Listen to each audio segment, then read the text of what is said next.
Hi, and welcome to this week's edition of Timothy, my son, as we look at 1 Timothy 6, verse 7, which says, "For we brought nothing into this world, and we can take nothing out of it.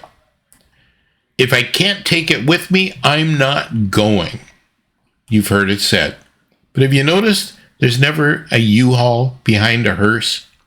Years ago, there was a King Tut museum or exhibit at the Royal Ontario Museum in Toronto, featuring artifacts from the excavation of his tomb.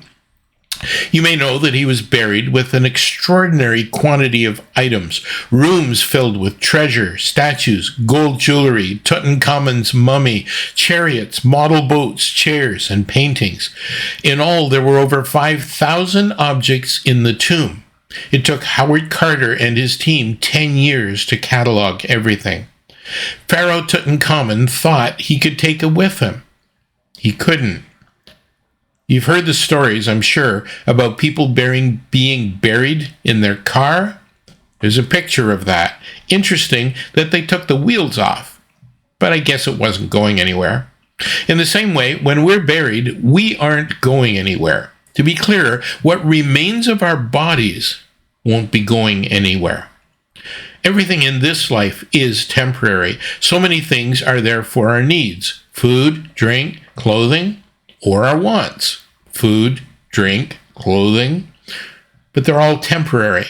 Even a healthy body is being replaced cell by cell. And I've heard it takes about 7 years to become a whole new person.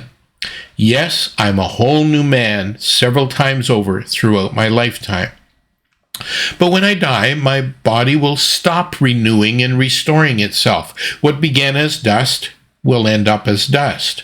This life will come to an end, but a new one will begin. And ultimately, the only thing we can count on taking with us is our love for God. I don't have any doubt about my parents and many others being in heaven, and I look forward to seeing them and being with them. But exactly what it looks like is something of a mystery. For example, Jesus said that in heaven we will be like the angels and that there will be no marrying. What does that mean for the love of my life, Elsie? I really don't know, but I'm going to trust the Lord with it. I live in my body, but I am not my body.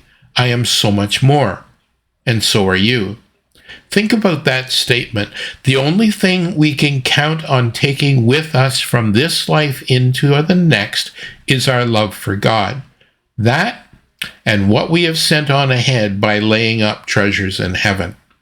So we work hard, provide for ourselves and our families, invest our time to earn the money we need to buy what we require, and enjoy some pretty good bonuses, like backyards, mountain views, beach vacations, summer cabins. But knowing that this is not all there is. In Luke 12, Jesus confronted a man who wanted him to be the judge between him and his brother, when Jesus said, "Life does not consist in an abundance of possessions." Chapter 12, verse 15. And then he went on to tell the parable of the rich fool. The ground of a certain man yielded an abundant harvest. He thought to himself, "What shall I do? I have no place to store my crops." Then he said, "This is what I'll do. I'll tear down my barns and build bigger ones, and there I will store my surplus grain. And I'll say to myself, you have plenty of grain laid up for many years. Take life easy, eat, drink, and be merry." But God said to him, "You fool, this very night your life will be demanded from you. Then who'll get what you've prepared for yourself?" This is how it will be with whoever stores up things for themselves, but is not rich toward God. And Paul said, "If the dead are not raised, let us eat, drink, for tomorrow we die." In other words, if there's only this life, grab all the gusto you can. YOLO, you only live once. Make the most of it. And that's the attitude of much of our world. I'm going to die soon, and I can't take it with me, so I might as well make the most of it while I can, because when I die, poof, I'm gone, period, end of story. Unless that's not the end of the story.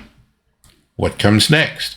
By all means, enjoy all the blessings this world offers, but remember that the next life in eternity with the King of Kings and Lord of Lords is so much richer, and it will be determined by your relationship with him. C.T. Studd said, "Only while life will soon be past, only what's done for Christ will last."